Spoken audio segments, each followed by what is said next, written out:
Welcome everyone.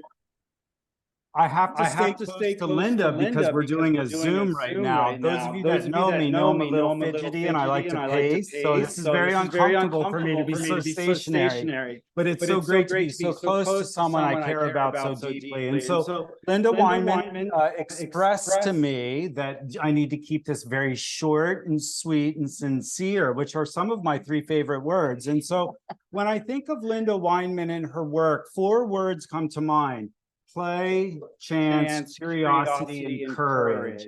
And these are hallmarks of great intellectual enterprises. Anyone in any field, if you can capture two, three, or four of those benchmarks, you're really onto something. And Lynda captures all four of these. I was fortunate enough to meet Lynda at Anderson Ranch a few years ago, and I gave this talk in front of all these people, and there was this one person who kept asking all these questions. They were great questions, but I couldn't remember the person's face. And then I ended up having lunch with her the next day, and we built a friendship and a relationship thereafter. And it's an absolute privilege to welcome Lynda tonight. Her work is expansive. It bridges many gaps in the field of craft and art, and I think she serves as a conduit between multiple worlds in the creative realm. And so this type of environment, this type of cross-pollination between digital and analog, between nuance and specificity, and it's just so incredible to see Lynda's studio. And I know a few of you have been lucky enough to see Lynda's studio, and it's a real breathtaking and arresting moment to walk into this space. It's frenetic, it's vibrating with energy and character. And it's such a joy to be here tonight. And I thank all of you for being here. I have no clue what we're about to see, and that's very exciting to me. And I hope we all have courage as we sit here, because we're going to be shown something that we've never seen before. And I hope we come away from it as enriched as I feel every time I get to sit next to Lynda. So thank you for being here. And I'm going to take this fluffy little mic off, and I'm going to let you take over. So let me talk in my fluffy there little you go. mic. Thank you. Well, it's great to be here. I am having a really weird problem with my mouse, but I briefly saw the flash of some names that I know online too, which is really exciting. I haven't given a talk in a really long time. My husband, Bruce, is in the audience. A lot of you may know that we had a company together and we used to give talks constantly. And when we sold our company, which was in 2015, I don't think either of us really wanted to be defined forever as that was the one thing that we did in life. And the thing that Bruce moved on to was to build an amazing house that is called a parametric architecture with an architect, Robin Donaldson, and these are some of the floor plans for it. And he got extremely involved in this process of dreaming about this house, designing the house. It could only be built today in the 21st century. It uses a lot of computer modeling and very new construction techniques.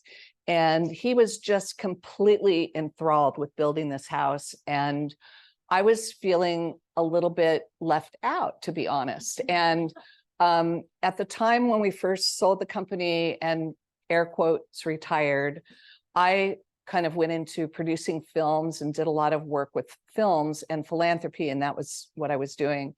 But it was kind of leaving me a little empty, and I was watching Bruce, and he was so completely engaged with building this house. And I asked him one day, would you be willing to build me a pottery studio in the house? And he said, of course. And so this was like a very early rendering of what the pottery studio was going to look like. It doesn't look the same, but it doesn't look that different either. And I thought, oh shit, I don't know if I really like ceramics. Like, I better figure that out. And so I took a class at our local community college, and I threw this pot that you see here. And the teacher was, oh, you must know how to do this. You've done this before. Well, I had done it in high school, and I hadn't touched a wheel for 50 years, but I did have the muscle memory of how to throw the pot. The trouble was that I didn't really find it that gratifying. I didn't really like the class, if I was completely honest with myself. And so I was freaking out that here I had gone to the trouble of building an art studio, and I was not an artist, and I wasn't a ceramicist, and I didn't know what I was doing. And so my friend Maria Rendon, who's here in the lecture right now, had told me about going to Anderson Ranch, and it reminded me that Bruce and I had taught there about I don't know, like 20 years ago, I think. And they had it's an amazing facility in Colorado. And I went on their website and I saw this workshop called Digitally Fabricated Molds for Ceramics. And I thought, because of my software background, oh, maybe that's a way I could engage with ceramics and feel like I belonged a little bit more, and like I was be a little bit more satisfied. So I ended up going to this class. I actually carved out an entire month to go to Anderson Ranch. And Bruce said this is what we were going to be studying, what we were going to be doing every day. And this is Dell. And that was the very first model that I made on the computer. He was teaching us Rhino. And I realized, I was sort of thunderstruck that the house was being designed in Rhino. Rhino is 3D software that can build everything from a product to a house, you know, like a tiny little ceramic or a 3D printed plastic piece or jewelry, something really, really minute, all the way up to ships and boats and cars. And I mean, it's a very sophisticated piece of 3D modeling software. So I ended up, here I am in Colorado, far away, and I'm learning this software. Now, we were also using something called CNC. This is a computer-driven drill that took the file that I designed on the computer and milled it out of a piece of foam. And then I was able to make a ceramic mold out of that foam. And this is something called a press mold, where you press the clay into the plaster mold. And I had on the description, you had to be intermediate ceramics. And so I had stretched the truth, and I did not know how to slip and score. I had never put a foot on anything. So I had to ask other students. Fortunately, it really turned me on to this idea of the power of a community ceramics practice, that, you know, you can ask people next to you, how do I do this? How do I do that? And that was really compelling and really wonderful. And so I ended up also creating this was going to be the model and the mold for a slip cast piece. And I thought, you know, what's the easiest thing I can think of? Oh, I'm just going to stack a bunch of torus rings on top of each other. And this I called my donut vase. And so these are this time it got milled on the CNC machine out of foam. And then I learned the process of slip casting. And this is the first slip cast that I ever made. And there's my donut vase. And here are some of the pieces that are in the kiln. And I also, for the first time, made a stamp for ceramics. And this was 3D plastic printed, the first 3D plastic print I ever made. And of course, I had to make it of my glasses. So Bruce had asked me, you know, could I also do ceramics with you? And it really freaked me out at first. I thought, you know, he's so good. He's already such a good artist, and I'm a new artist, and I don't want that to feel that I'm competing with him. And he said to me, well, we're not competing. Like, you know, that's just in your head. Like, that's not the way it works. But I was very intimidated. I really didn't, you know that I deserved to be an artist. I knew that I wanted to learn, and that I wanted this art studio, and I wanted it to fulfill me the way that Bruce was fulfilled doing his art and doing this house. But I really wasn't convinced that I had the talent or anything to be able to do it. But after I went to the one workshop with Dell, I realized how much I wanted Bruce there with me. And so the next workshop I went to was with Matt Waddell, and Bruce came along, and this is Matt, and he works large scale. And so these were we were working with paper clay and learning how to do very large coils.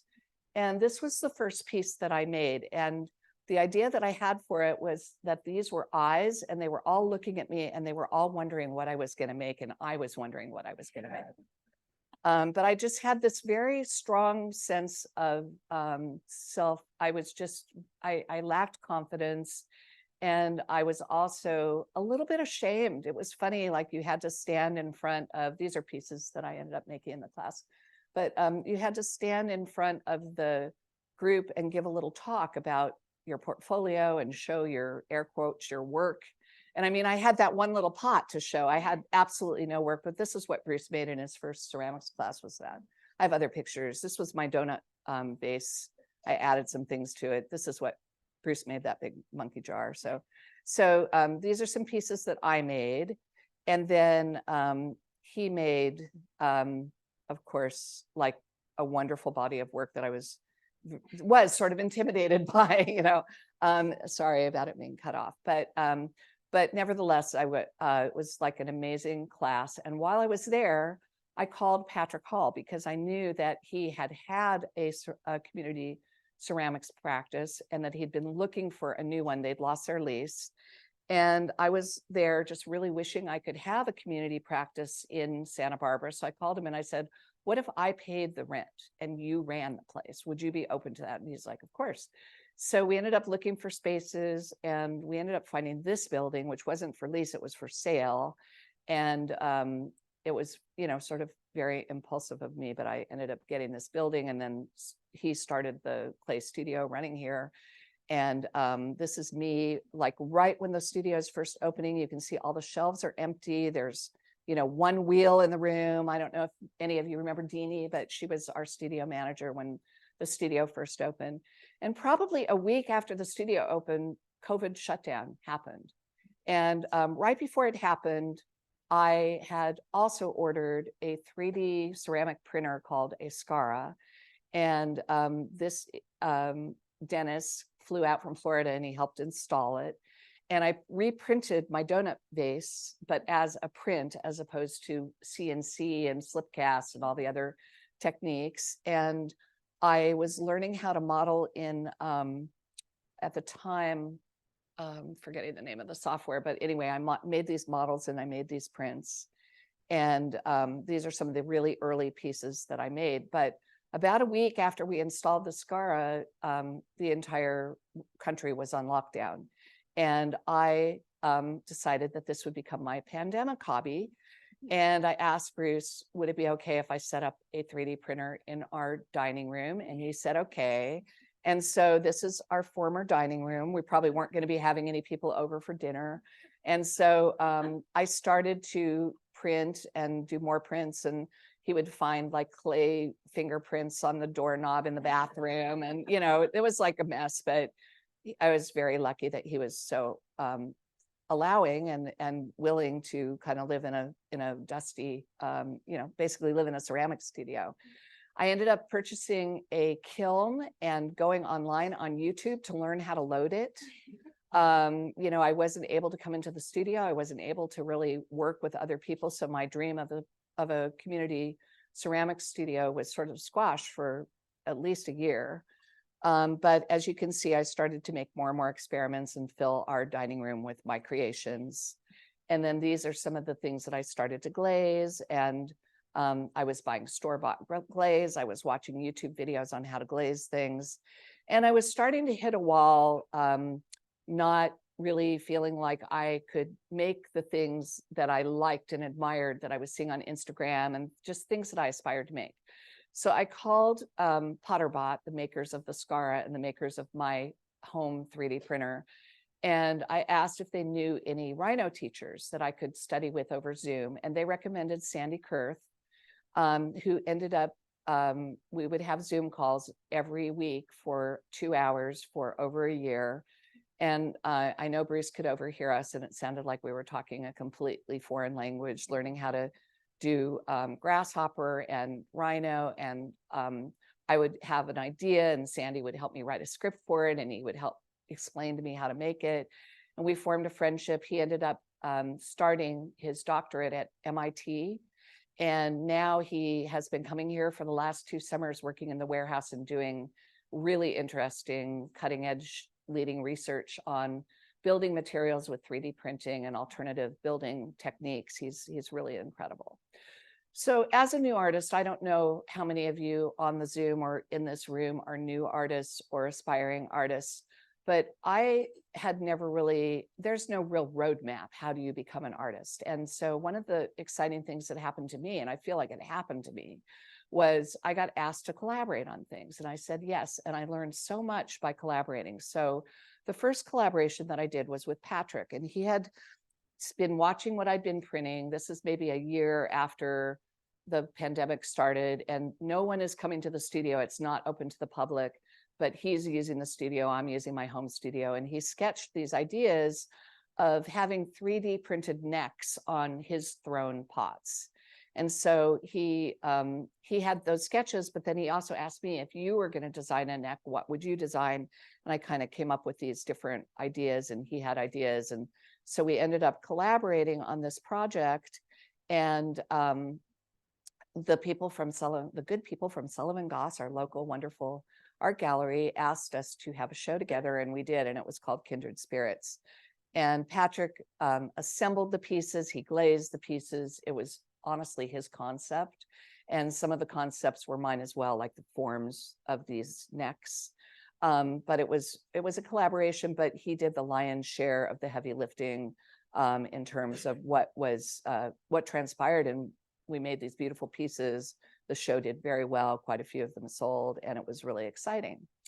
So next I had my friend Meryl Brown, who's an events planner, and she wanted to know if I would make a 3D printed trophy for one of her events. So she gave me this assignment to make a trophy.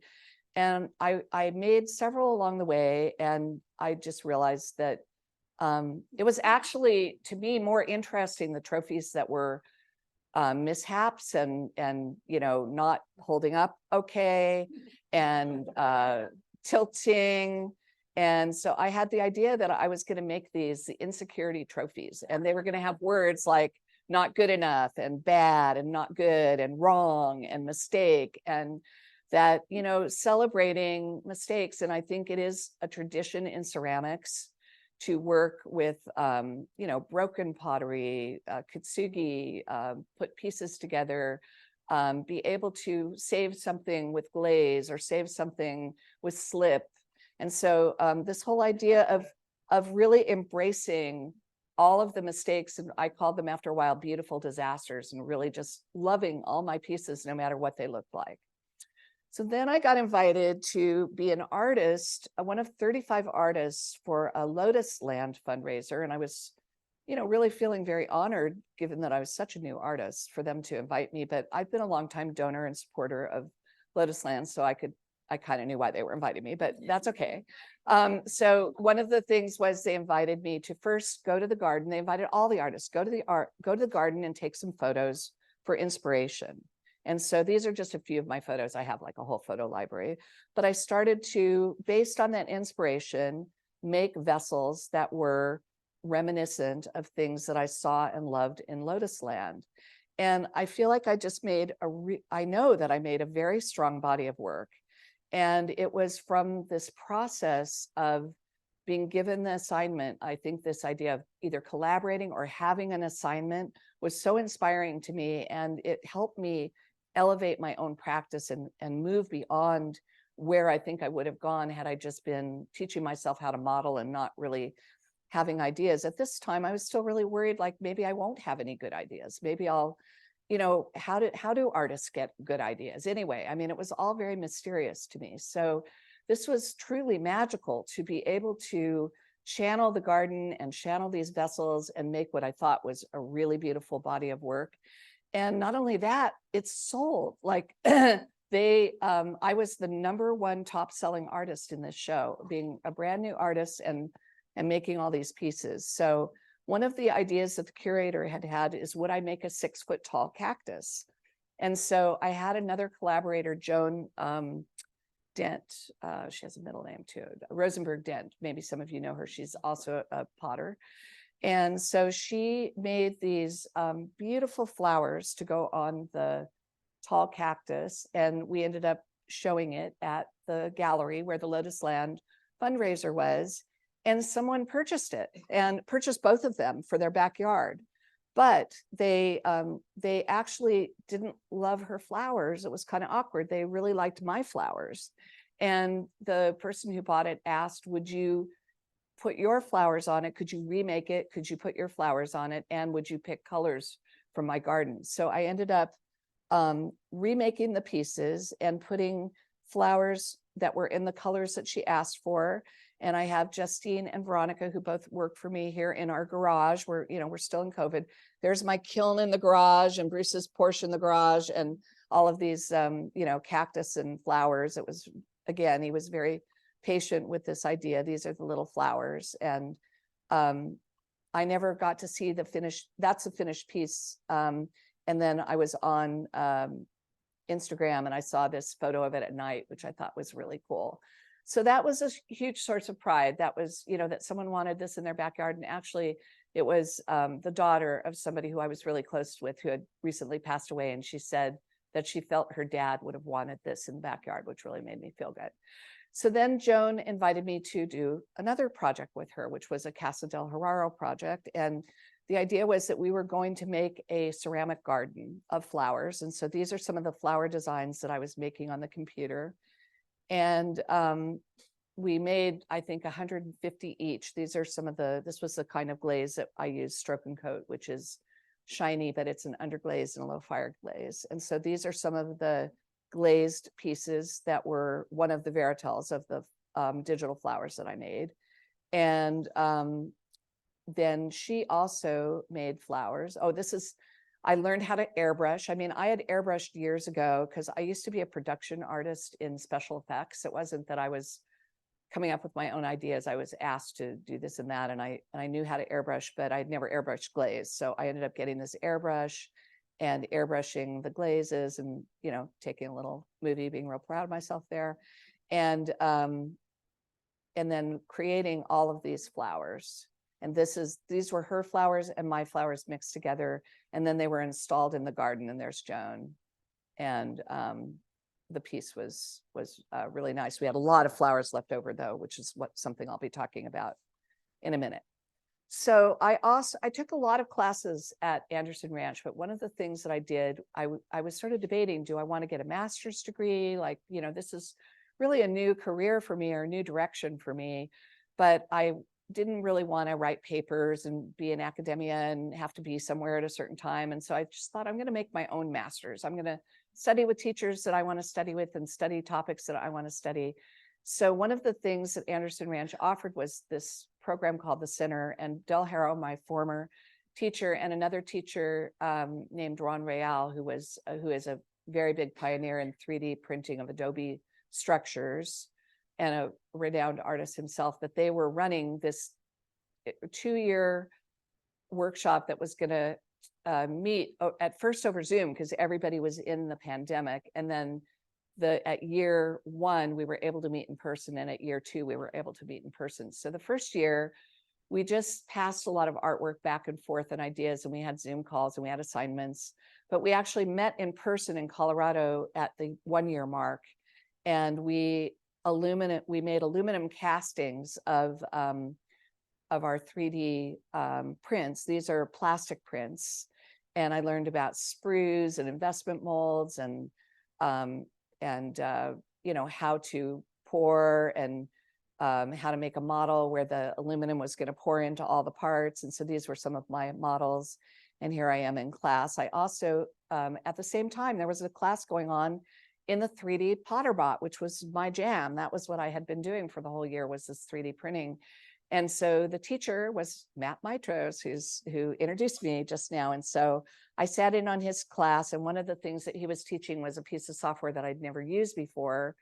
And so I ended up making these pots in his class and with I think we had a Potterbot in our space too.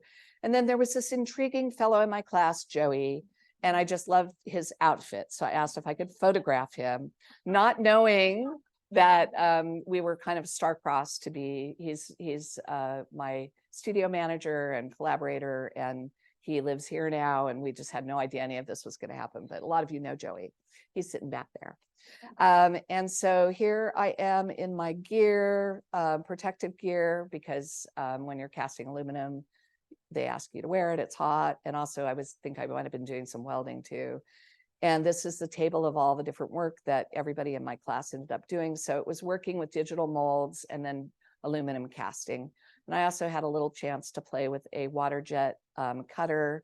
And so I made these little pieces, and they appear later in my work. One thing that I've learned about myself is I just hold on to things. And sometimes I'll make something 3 years ago that I end up using tomorrow. And I didn't know that I made it for that reason, but it's exactly perfect for that piece. Then we also, this is jumping ahead a little, but we also had a show of all of our work that we had done over the 2 years. And so these were some of the pieces that I brought that I was proud of. And we also made our own pedestals. So I laser cut into this piece of wood. I 3D printed that little shelf, and everybody in the class made their own presentation plinths and methods for displaying stuff. So these are some of the pieces that I displayed. So I had met Matt there, and I invited him to come out and do a workshop here in Goleta. And you might be able to tell that one of my flowers made its way to some of these pieces, but Matt is sort of the king of mixing disparate kinds of materials. And so this was the workshop that we held in the warehouse here. And he showed me how to combine some of the different sorts of pieces that I've been making, from ceramics to plastic prints to resin prints. And Matt also introduced a little bit of glitter and the idea of play and toys.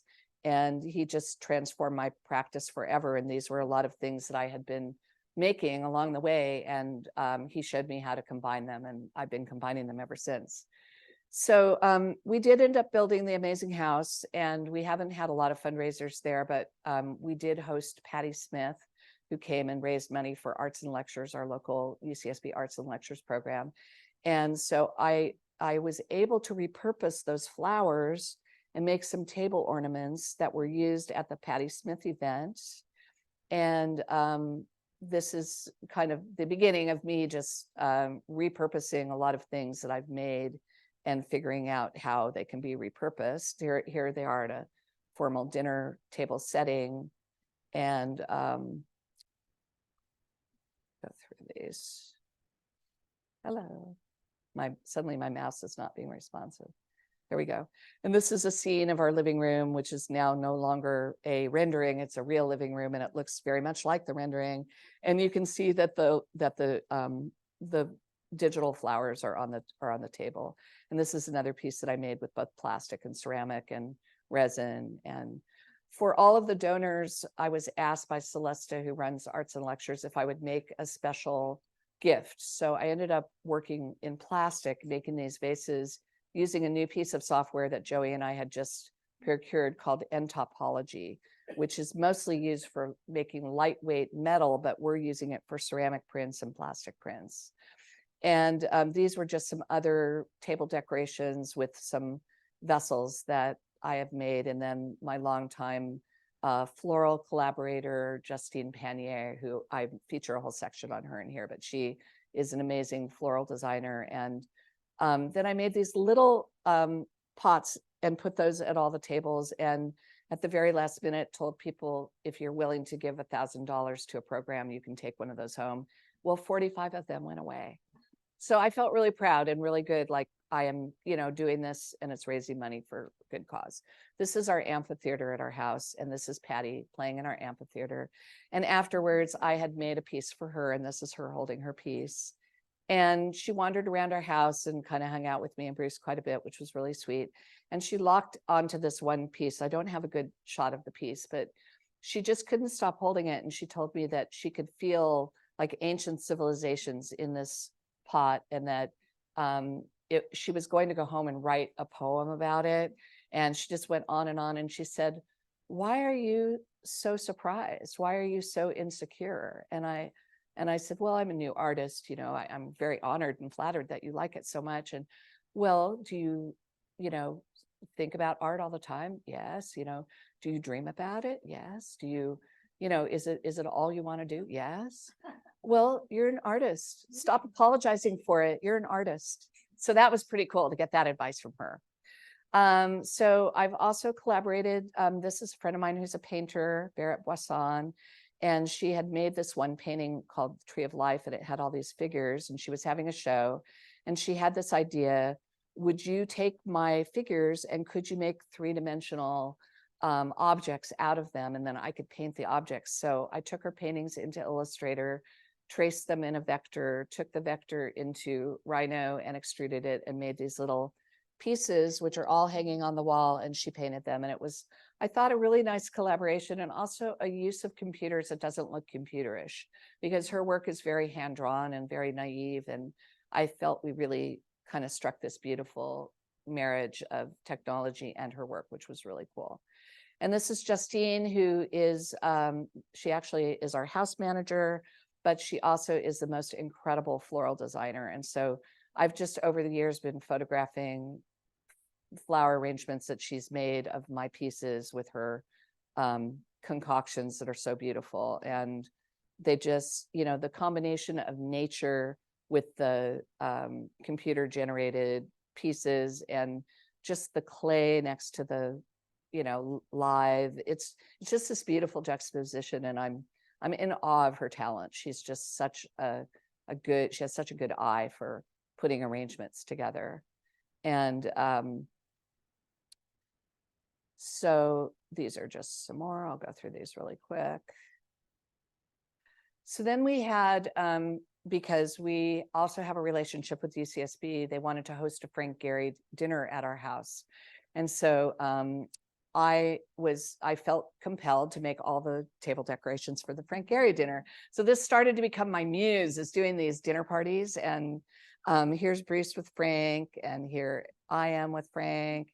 And I made these, I took a lot of sort of sculptures that I'd already made, put little lights in them, made little flower arrangements, and just put this whole little assortment of collected artifacts of things that I'd been making for the dinner. And it was magic, and I was proud. You know, I think the thing about being a maker and being an artist is there really is sort of nothing else on earth that gives you that sense of pride that you made something that's beautiful, that's enhancing somebody's experience, that's special, that is bespoke, that is from your heart to them. And so these are just all the different, you know, locations of these flower arrangements and these vessels that are 3D plastic printed. So I started to get really into plastic printing, and the plastics are recycled plastics, and they come on spools and they come in different colors. This is an iridescent kind of plastic. And another collaboration that I did was with Linda Haggerty, who lots of people here at the studio know. And so I was making these plastic, this was her concept of, she had seen like a lot of things on YouTube where there were, you know, like a rat and a bee, you know, combined or something really kind of surreal. And so she came up with this idea to make this Lynda cat bee, and here we are together. But these are some of our collaborations that we did. I was working a lot with these different molds where I was doing pressed flowers. And so this is a pressed flower. That's a silicone flower, and also a resin lid. I have a resin 3D printer, and the silicone was cast from a 3D print and converted into a plaster mold, and then converted into silicone. And here's Linda with a bunch of the different sprigs that were made with my mold. And she actually drew these bugs. And so you can see her drawing underneath this printer plate. And once again, I went into Illustrator and I traced her little bugs, and that was how we made the forms. And these are just some other little resin prints and little doodads that I put into this section of the presentation. So these are all my little sprigs, and just another way you can use 3D digital technology with ceramics. And this is just done with slipping and scoring. Here's a piece that actually also has a silicone flowers on it.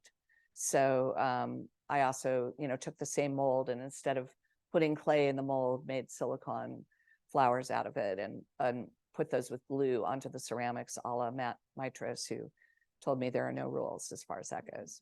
As long as you're not eating out of it, it doesn't matter. And so these are some wreaths that Linda and I were making, and there we are again. I think these are some other drawings that she drew. And the other person that I collaborated with is her husband, Jim Haggerty, who's perfected these amazing luster glazes. And so I was also experimenting with airbrushing underneath his glazes and working with different color treatments. And before Joey and I kind of hit the scene here, he had never let anybody else really use his glazes, but he was intrigued to see what they would look like on the 3D printed vessels. And we've just been really lucky to get to do things with him ever since. And these are the things that I made at Anderson Ranch because of Matt in a program called Mesh Mixer that I learned while I was there.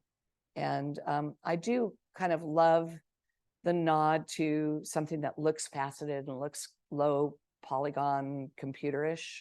That's an aesthetic that I personally like. And so I kind of was going for that with some of these pieces.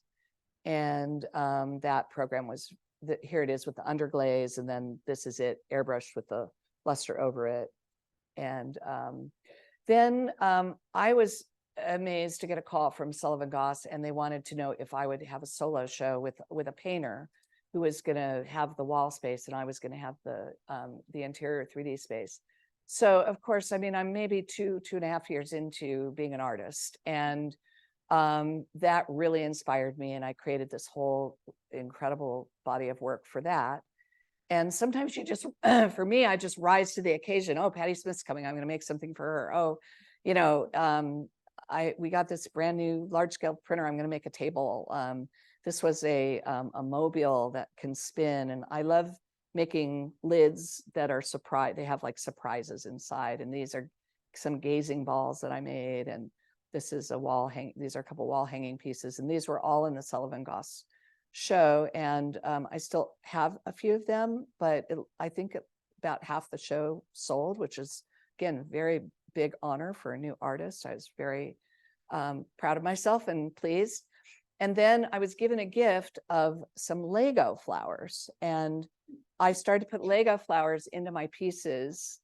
And then I thought they looked really good, but then I started to realize I have all this extra plastic scrap around. What if I made my own flowers? So that's started me on this whole journey of making flowers. And I'm president of the board of the film festival, and we were celebrating Michelle Yeoh for her performance that she won the Academy Award for.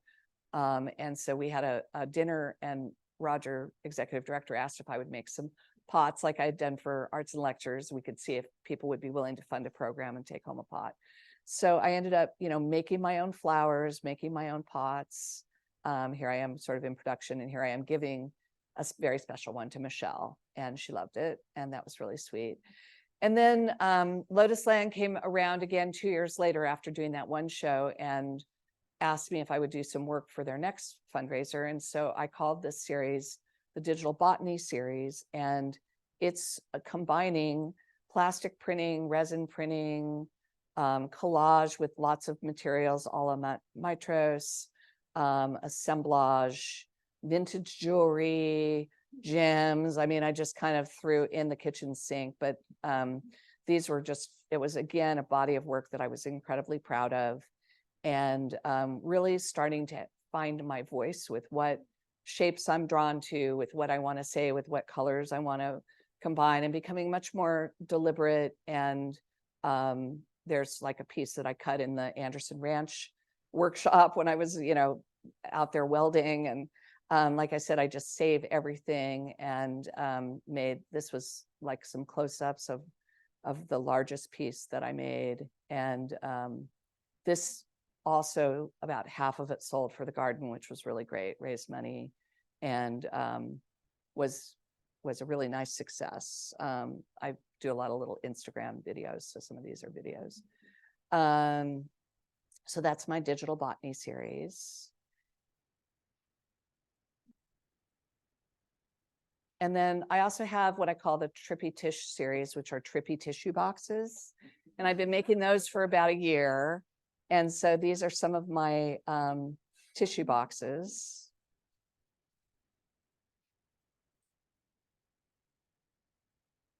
And these are all mostly plastic, although I do have some that are also ceramic. And I mentioned this NTOP software. So when we first got NTOP, I thought I would just put a little section because it kind of changed some of the kind of forms that we really surface design that we could do. And I wanted to just show this because I still have disasters. Everybody who does ceramics has things that don't work out the way you hope. I kind of always love to figure out a way to save them and work with them and embrace them. So I just wanted to show you not everything comes out perfect and pristine with a beautiful flower arrangement in it. And then these are just some of the forms that were done in end top. And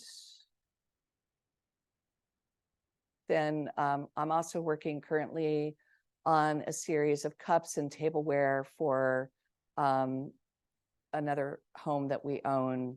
And when I have pieces that have problems, like the glaze doesn't turn out right, or there's a little crack or whatever, I end up putting plants in them. So again, these are little Instagram videos that I've made. That's why they're the vertical format, which drives my husband crazy, because when you go to do a presentation like this, it's just a skinny little narrow stupid video. But anyway, you can kind of see these. I think these forms are very exciting, and even more exciting with plants in them. And the glazes, some of the glazes are still gem. Some of them are made out of plastic. This is a set of dishes. You've seen some of it in the gallery. If any of you have been to the gallery show, we're doing slip casting. And then I also have been getting into making jewelry. I just recently got a new kind of printer called a bamboo, which can print with multiple colors. And so this is some of the jewelry that I've been making. I'm wearing some. I'm basically can't stop making jewelry. That's what I'm doing right now. I also had I had a friend whose brother passed away, and he was a jeweler, and I ended up buying his jewelry setup. And in one of the drawers were a bunch of different trade beads and beautiful beads. And so I started to put beads in some of my ceramic works, and that's not going to stop. I love doing that. So these are some of the pieces that have the beads in them. And then when I was in the kiln room, David, who's one of the artists here, saw one of my pieces. He's a sculptor. And he said, do you think you could ever take one of my pieces and do that kind of a treatment to it? So here, this is his original. We have this in the gallery too. This is his original sculpted ceramic bust figure, and it was scanned and then done a surface treatment through end topology. And then he had another friend whose name is Ruth Green, who sculpts horses. And so she came over and I scanned one of her sculptures, and then I've been making little sculptures for her with her horse head. And this has the supports on it when it prints on the printer. It has these supports, but I actually love it with the supports, so I'm unwilling to remove them. I think that's really cool. And these are just some of the, the printer printing and the looking at it on the computer. And then these are some other Ruth pieces. And then my husband was just recently in my studio, and I just wanted to share with you that I collect everything. I throw nothing away. It's really chaotic. It's messy. It has all kinds of stuff everywhere. And I plan to use all of it someday. And here he took a picture of me in front of the studio, looking at a piece, hanging out with my trippy tissues and all my tools and all my jewelry and stuff. And then I'm closing this talk with what I'm working on right now. The new bamboo printers excrete colored filament as they change colors. And a lot of people call it poop. I like to call it poop. Ruth thought I should call it confetti. It's a much nicer word, but so this is what the confetti a la poop looks like. And here's a big box of it. So I had this idea that I would like to make vases out of them with resin. And so this was a first success, and it's very exciting. And that's what I've been up to. That's my work.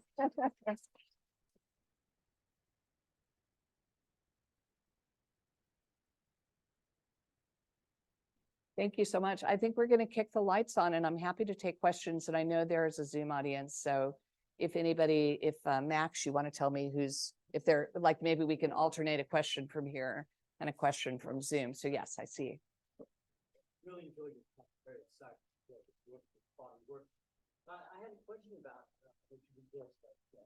If you kind of compare the kind of practices of production and traditional ceramics, it seems very different, but it seems to me that the pots in some ways have some similarities. I think the idea is the idea of flow and sensuality, which seems partially a part of the same use of glazes. It's partially a material. I'm going to repeat the question for people on Zoom, but. So I just wanted to talk about that kind of comparison in the end product. It seems like it's a very sensual flowing dimension. So if I could paraphrase, I think what you're saying is that even though I'm using a very different method, the end result doesn't seem that different in its attitude and feeling as what you could make in more conventional techniques. Yes. Has some aspects of Very, very sensual. the materials are sensual, the forms are sensual. And I think some of that does have to do with like the clay pieces to me look very different than the plastic pieces. The resin is stiff.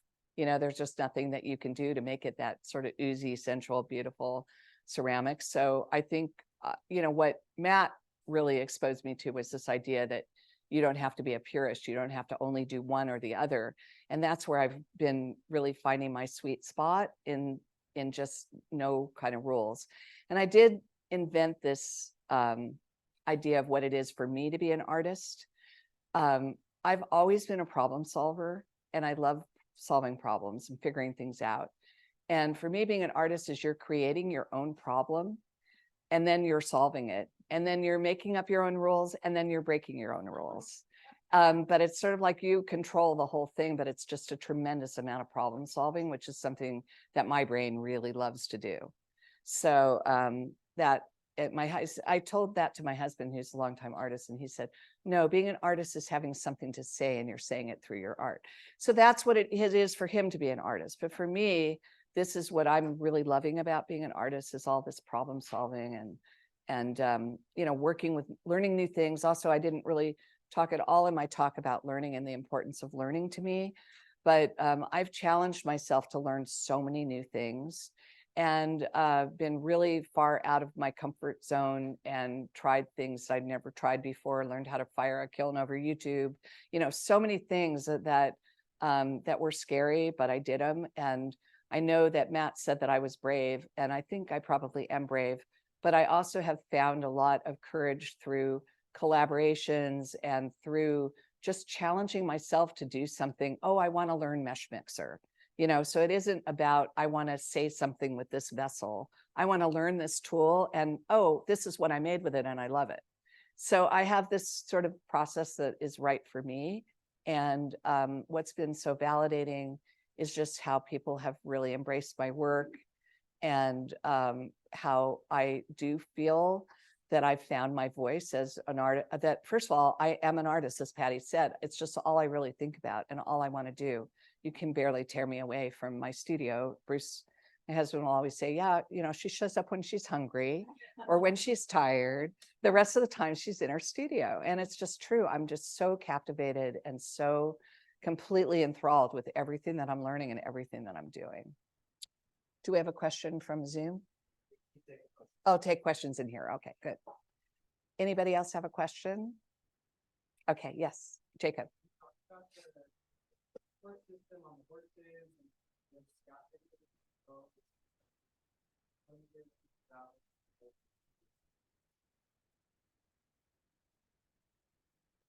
Yeah, good question. So Jacob was commenting on the scaffolding that was holding up the horse, and how I also use a lot of infill in my work, and I embrace the idea of the scaffolds and the supports. And I mean, they're just oddly incredibly beautiful. They're a random byproduct of working this way. You can control them. You can paint your own supports, and I have done that. But I think for me, I happen to really love a digital aesthetic. It's not for everybody. Like I said, I love the really chunky, pixelated looking things. I don't mind when something looks very algorithmic next to something very natural. I love that juxtaposition. In fact, of the, you know, the way the flowers, the real flowers look with the really mechanical looking, repetitive surface design. That's, you know, my aesthetic. Some people love, you know, Rococo and Art Deco or whatever it is. You know, that's just something that I like. And that's why I don't hide it. I don't feel that it's something to disguise, because I think it's a really interesting artifact. So that's why I'm using it in the work. Yes. So I'm curious about the process from the early stages to the beginning. Do you sketch or do you sketch in programs? Such a great question. Do I sketch on paper or do I sketch in programs? And we were just talking about this in the hallway because my husband is an illustrator. He studied illustration and can draw anything. And when I was in high school, I also could draw. I used to draw all the time. I took life drawing classes. I was very comfortable drawing anything, but it's a muscle that I just haven't really used and I don't have confidence in it anymore. Whereas I can very easily make something in the computer. And also I do a lot of what I call form finding, which is where I'm starting with a form. And much like you do on the wheel, you know, it's like, oh, I want this to bow out a little bit more. I want this to be elongated, or I want to squish this, or I want to, you know, this isn't quite in my mind's eye how I like this form. But in the computer, you can, like you can on the wheel, you can just kind of stretch it and pull it and adapt it or add something to it. And so often I will not really know, like with the trippy tissues, you know, sometimes I'm just searching for what kind of surface do I want on that tissue box. And when I find it, I know it. And then when I print it, I love it. So it's just a different process, but it's not at all as deliberate as sketching in, like Patrick did when I showed those early renderings for the collaboration that we did. He did those in his notebook and he came and showed them to me. And I instantly understood what he wanted me to do and what we were going to do together. So it's a great skill, and I'm sure I could develop it further in myself, but I actually love the form finding in the computer. It's really fun.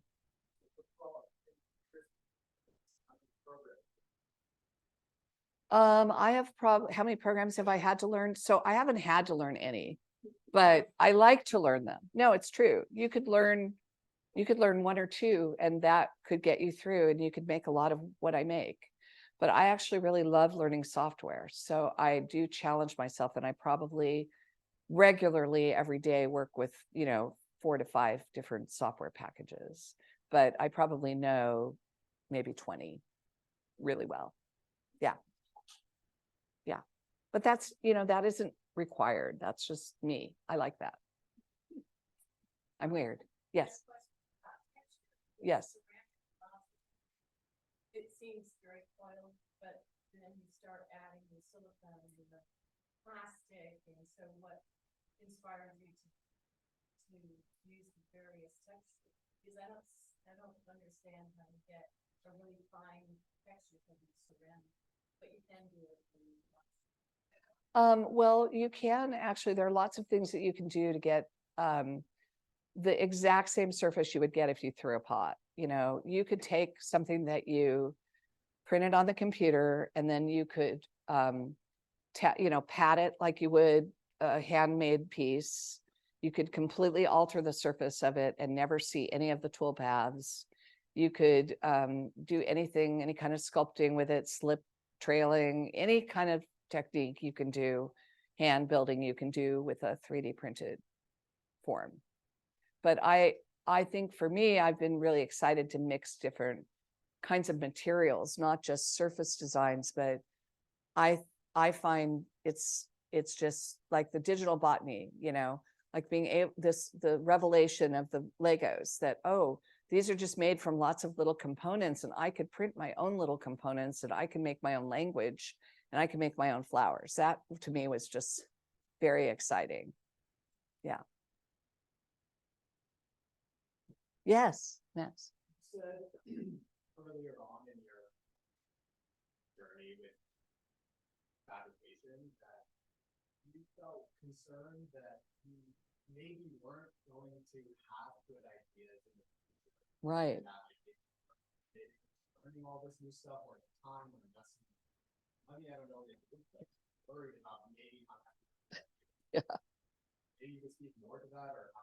No, I think that, you know, it's a good point, because I mean, in the beginning, having not ever been a full-time artist and wanting to do art full-time, I just wasn't sure if I was going to have ideas. Like, I really didn't know where they came from. And I have more ideas now than I'll be able to execute in my lifetime. I mean, it's just, now I see the flow and how it's just things come to you and you have to let them come to you. And when you're out of ideas, you just clean the studio or you do something. And actually, it's the times when you're not really trying hard to get an idea that one just comes to you, a really great one. And there just becomes a flow that is, it's just there for the picking. It's like in the ether, you know? And I think for some of the things that accelerated that process for me were doing assignments and taking classes and giving myself, like, you know, I'm going to have a dinner party, let's do table decorations for them, or another artist coming to me and saying, will you do this or that with me? And sometimes, though, I do, you know, like, to be honest, I get a little worried when I do too much collaboration with others, because it pulls me away from what it is that I would do more from a genuine place from me. And I think in the beginning, when I didn't have as strong a voice, I still feel that my voice is new, it's young. But my voice is much more developed now than it was when I first started. And one of the pitfalls of collaboration is that you end up doing for the other artists, there's somebody who has the stronger personality or the stronger ego or the stronger whatever, and you end up doing more their thing than what your heart is telling you to do, or your, you know, your gut is telling you to do. And so I've encountered that, and I've had to kind of pull back a little bit on collaborations at times, where I feel they've exhausted their usefulness. Like they were like, and it's funny because when Ruth came to me with the horse, I was sort of not annoyed, but borderline annoyed. Like, okay, I did this. I offered to do this for David. I'm not a service bureau. I don't want to do this for every sculptor in Santa Barbara, right? You know, but then I was so pleased with how the horses turned out, and that I actually keep doing them with her because they're really fun. And now we're doing them on different bases, and we have Sullivan Goss wanting one of them, and you know, and so it's just funny how you just don't know how it's going to go, and you give it a shot, and sometimes it's right and sometimes it isn't. Well, yeah. Oh, a question from Zoom. Okay. One question is from Nancy. She's wondering about the toxicity or safety of materials using, and just like how does that come into play when you're making things? And then Yeah, it's very valid, and there are a lot of toxic materials, like resin is very toxic, can be. There's different, you know, there are different kinds of resin. I always wear gloves. I have a respirator.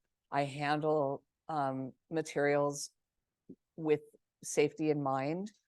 You know, even clay, I hate to tell you all, you can breathe a lot of clay in your lungs. It's not good for you. But you know, yet most clay studios are just surrounded with dust, and that's part and parcel of being a potter, right? Is breathing all the clay. My husband, he used to do a lot of painting, was exposed to a lot of toxic materials earlier in his career when he didn't know that he shouldn't be protecting himself. So there are a lot of toxic materials, and I do wear masks, I do wear gloves, I do run fans. I have beautiful doors in my studio that open like inside outside doors, and so when I'm doing certain things, I open them all the way. But I think to some degree you are exposing yourself to a little bit of toxicity to be an artist, right? I hope it's worth it. Yes. So this room is filled with great people. When you walk into a studio like this to take a class or to just begin to make, you have to have courage. But courage only takes you so far. How can someone what's your advice to everyone in this room to help them arrive at that aha moment where suddenly you look at the world irreversibly in a different way, and suddenly things that seemed out of reach are suddenly within your grasp? What's one or two? I mean, okay, the biggest advice is just, it is a practice. It is not, it is a journey. It is not a destination, and it is a practice. And the more you exercise that muscle, the easier and easier it becomes. And I have been drawn to exercise my muscles so much because I have enjoyed it so much. And also I have the luxury and the privilege of, you know, being able to devote full time to art, which not a lot of people have. And I know that's a very precious and rare thing. And so to me, it's just what I said, practice, and also not to be too hard on yourself. Like, I think there's like a mindset, a learning mindset, and there's something that's called a growth mindset or a fixed mindset. And so people who don't like change, don't like to learn new things, it can be like very fixed. And a growth mindset is just being open to the idea of wanting, you know, being curious, but also being willing to fail. I can't tell you, like, I mean, this is a weird parallel perhaps to bring up, but my mom is 89 and she's an avid bridge player. And I decided I was going to learn bridge so I could play with her. And it's the hardest thing I've ever learned. And I have been so humbled. Like, you just feel like you are the biggest idiot on earth. And no matter what accomplishment you've ever had in your life, you are new at it. And it's that feeling of just discomfort. Like, I do not know what I'm doing, and I'm going to screw something up. And but the thing is the more you play, the better you get. And the more you do this, the better you get. And you just have to hang in there and be willing to feel uncomfortable, and it will pass.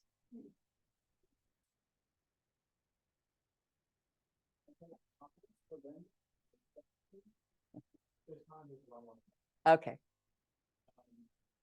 Sam wants to know, could you expand on that a bit, the computational material? So the computational and material, that you learn material fabricating digital artifacts, or you get inspired by the material and then modify it? Yeah, I think that's a very interesting question. And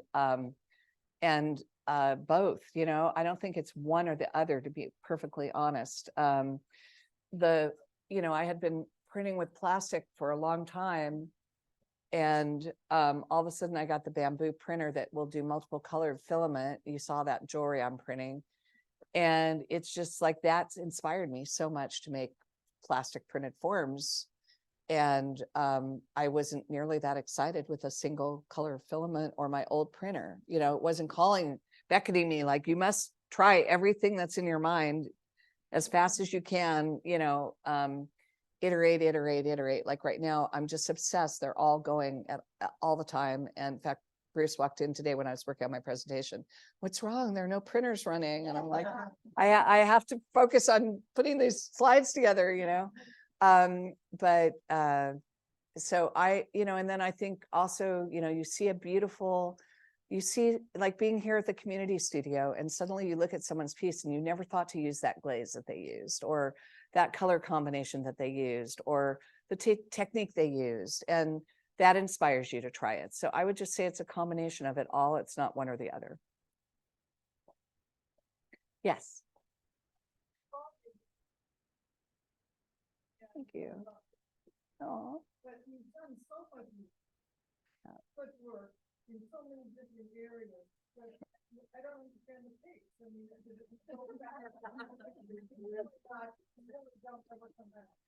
well, I mean, part of the pace is that I'm retired and I can do this full time, right? So, and also I have an A-type personality. You know, I love to hyper focus. That's my happy place. And I just replace one thing that I'm doing with another thing to do that. That's just how I am. I think Bruce has been married to me for 27, 28 years. He would exactly agree that like, here for dinner. And, you know, and it's a blessing and a curse. Like when you're the kind of person who just stays busy all the time, no matter what you know, you say you want to break, but you don't, you don't, so I don't know. It's just how I'm wired. Yeah. Well, I'm working on the confetti poop, and I'm also working, I forgot to take pictures, but I have a resin printer, but I've been printing with castable wax.